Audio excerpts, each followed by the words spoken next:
প্রকৃতি কাউকে ছেড়ে দেয় না, এটা তার নিজের শপথ।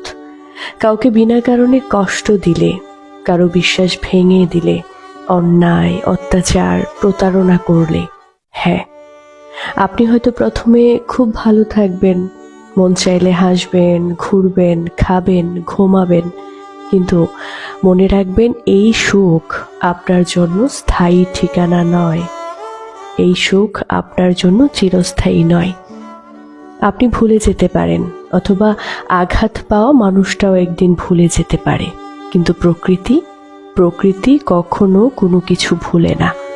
তার ডায়েরিতে প্রতিটি কষ্ট, প্রতিটি কান্না, প্রতিটি ধোঁকা হুবহু লিখে রাখা থাকে। এই গোলাকার পৃথিবীটা সবার ভাগ্য ঘুরিয়ে দেয়। ভালো করলে ভালো ফেরত আসে, আর মন্দ করলে মন্দ ফেরত আসে।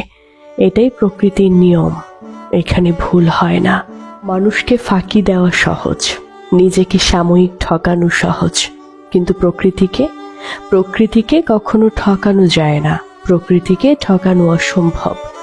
আপনি যখন চারদিকে তাকিয়ে দেখবেন ঠকবাজ, প্রতারক, বেঈমান, অকর্মকারী মানুষ বছরের পর বছর ভালোই আছে, তখন মনে হয় প্রকৃতির প্রতিশোধ এসব শুধু সান্ত্বনার কথা।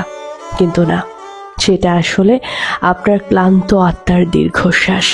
কারণ প্রকৃতি কখনোই অসম্পূর্ণ বিচার রাখে না।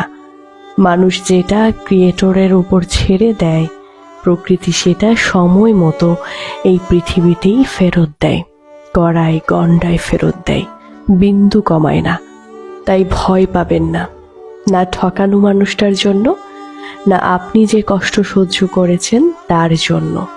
কারণ শেষ কথা একটাই, nature never forgets, nature never forgives without valence.